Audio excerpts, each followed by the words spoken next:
La Revolución Francesa fue un acontecimiento histórico que transformó radicalmente la sociedad francesa. Comenzó en 1789, cuando las tensiones entre las clases sociales alcanzaron su punto máximo, con una nobleza y un clero cada vez más alejados de las necesidades del pueblo. El pueblo francés vivía bajo una pesada carga de impuestos, mientras que la nobleza disfrutaba de privilegios. El rey Luis XVI, incapaz de gestionar la crisis económica, convocó a los Estados Generales en 1789 para buscar soluciones a la creciente deuda del Estado. Los Estados Generales se componían de tres grupos: el clero, la nobleza y el tercer estado, que representaba al pueblo. Este último, descontento con la distribución de poder, se autoproclamó la Asamblea Nacional, iniciando una lucha por un sistema más equitativo. La Asamblea Nacional se reunió en una cancha de tenis, prometiendo no disolverse hasta que redactaran una nueva constitución. Esta promesa, conocida como el juramento del juego de pelota, marcó el inicio de una lucha por la soberanía popular. A medida que la situación empeoraba, el pueblo se levantó en defensa de la Asamblea. El 14 de julio de 1789, una multitud parisina asaltó la Bastilla, una prisión simbólica del poder absoluto del rey. Este acto se convirtió en el símbolo de la revolución. La toma de la Bastilla desencadenó una serie de revueltas por toda Francia. El hambre y la miseria impulsaron a los campesinos a atacar a la aristocracia. Los revolucionarios demandaban una mayor igualdad y la abolición de los privilegios feudales. La Asamblea Nacional abolió el sistema feudal y adoptó la Declaración de los Derechos del Hombre y del Ciudadano, un documento que proclamaba la igualdad de todos los ciudadanos ante la ley. Este fue un paso crucial hacia la construcción de una nueva Francia. La revolución continuó con la redacción de la Constitución de 1791, que estableció una monarquía constitucional. Sin embargo, el rey Luis XVI intentó huir con su familia, lo que fue visto como una traición y condujo a su arresto y juicio. El 21 de septiembre de 1792, la Asamblea Nacional proclamó la República Francesa. La monarquía fue abolida y Luis XVI fue juzgado y condenado a muerte. La ejecución del rey marcó el fin del antiguo régimen y un cambio radical en la historia de Francia. La revolución se adentró en una fase más radical con el Comité de Salvación Pública, dirigido por Robespierre. La revolución, que al principio buscaba reformas moderadas, se tornó cada vez más violenta con la ejecución masiva de enemigos de la revolución.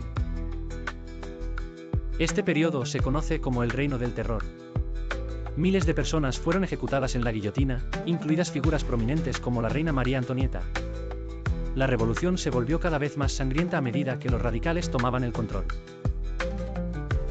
Sin embargo, la violencia no solucionó los problemas del país.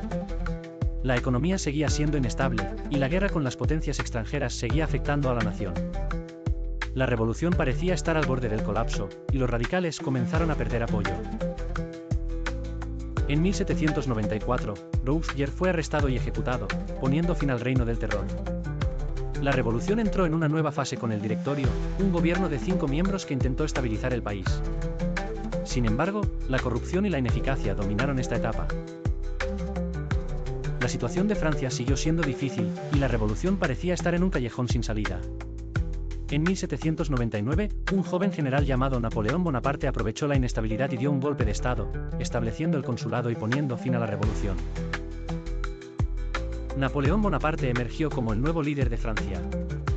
Aunque inicialmente defendió algunos principios revolucionarios, pronto se proclamó emperador, estableciendo una dictadura que no tardó en expandir su influencia por toda Europa. A pesar de su autoritarismo, Napoleón implementó reformas significativas, como el Código Napoleónico, que influyó en muchas legislaciones posteriores. Sin embargo, su ambición de expansión llevó a Francia a guerras continuas que finalmente condujeron a su caída. La Revolución Francesa dejó una huella indeleble en la historia mundial. Aunque sus ideales de libertad, igualdad y fraternidad no se lograron plenamente en su tiempo, sentó las bases para la creación de democracias modernas y la lucha por los derechos humanos en todo el mundo.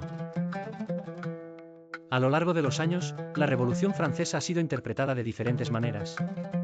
Algunos la ven como un logro fundamental para la libertad, mientras que otros critican sus excesos y el caos que produjo. Su legado sigue siendo debatido. En resumen, la Revolución Francesa fue un proceso complejo, que abarcó múltiples fases y figuras clave. Aunque las promesas de una sociedad más justa no se cumplieron por completo, la revolución estableció principios que influyeron en el desarrollo de la democracia y la modernidad. ¿Queréis saber más sobre las secuelas de la Revolución Francesa? En la siguiente parte de la historia, exploraremos cómo los ideales revolucionarios se extendieron por Europa y cómo influyeron en los movimientos políticos posteriores. Si os interesa conocer más sobre las figuras clave de la Revolución, dejadme un comentario. ¿Qué pensáis sobre la Revolución Francesa? ¿Creéis que fue un proceso positivo o negativo para Francia y el mundo?